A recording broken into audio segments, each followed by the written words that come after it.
All right, in this example, we are dividing polynomials using long division.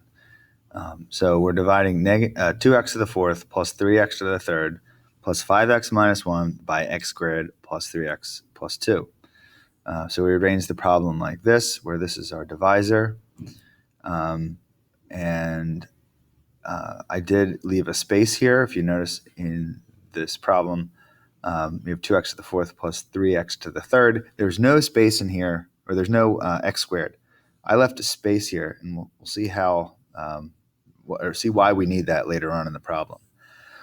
The first thing that you're really concerned with, and for most of this entire example, you're really only concerned with a couple numbers. We're looking at this first term, how it relates to the first term on the right side of the problem. So we want to find the number. If we multiply x squared times some number, that it has a product of 2x to the fourth.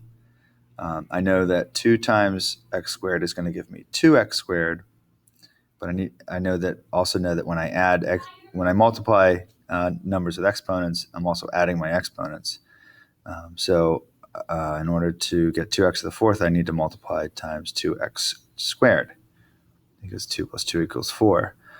I'm going to take this number and I'm multiplying it times each term here. I'm going to write the results of that underneath, in the space underneath these first 3 numbers of this polynomial. So when I do that, I will write 2x to the fourth, and 2x squared times 3x is 6x plus 6x to the third power,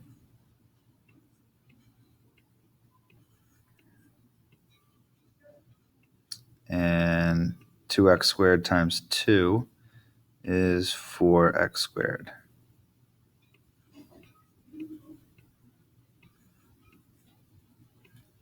And then the next step is to subtract them. I just change the sign of every number and add them vertically. And that's the other reason why we arrange the problem this way, so that all of the variables and the same exponents are lined up. So 2x to the fourth minus 2x to the fourth cancels out. You always kind of want that to happen, because that helps move our problem along and allows us to finish it correctly. 3x to the third minus 6x to the third is negative 3x to the third power, and 0x squared. We left that space there. This allows us to bring the negative 4x down to the next row.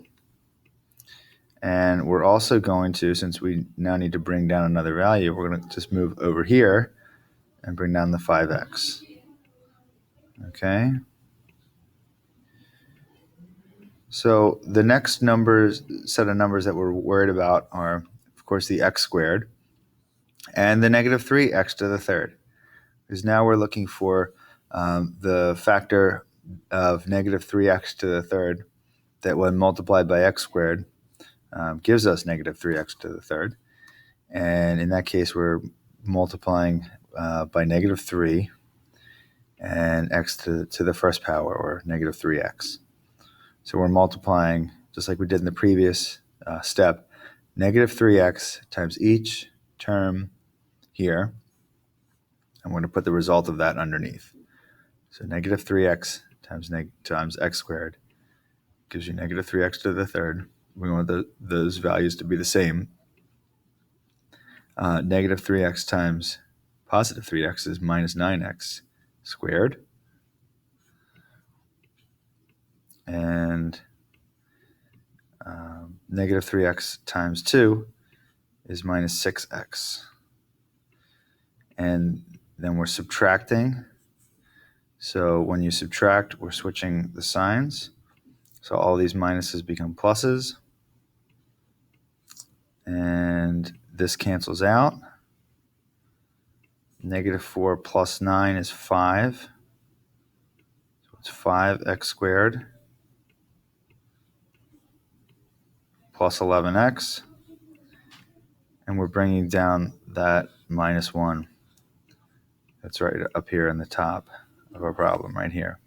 So that's coming down here. And once again, we're worried about the factor that if multiplied by x squared gives us 5x squared, which in this case will just be 5.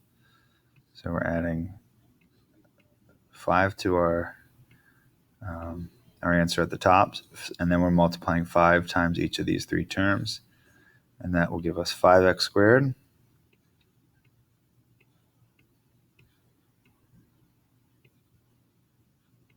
plus 15x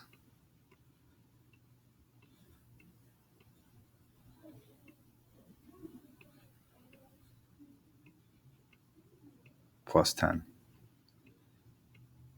And then just as before, we're subtracting. So we're switching the sign here, here, and here, and adding them up vertically. So this cancels out, and we're left with negative 4x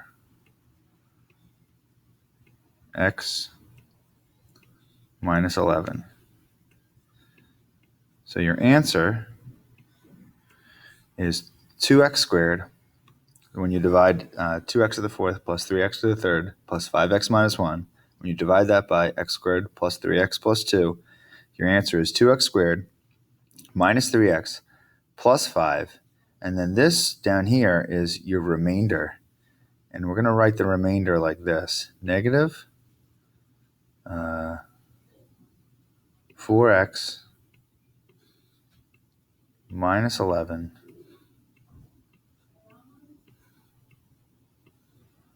all over x squared plus 3x plus 2. X squared plus 3x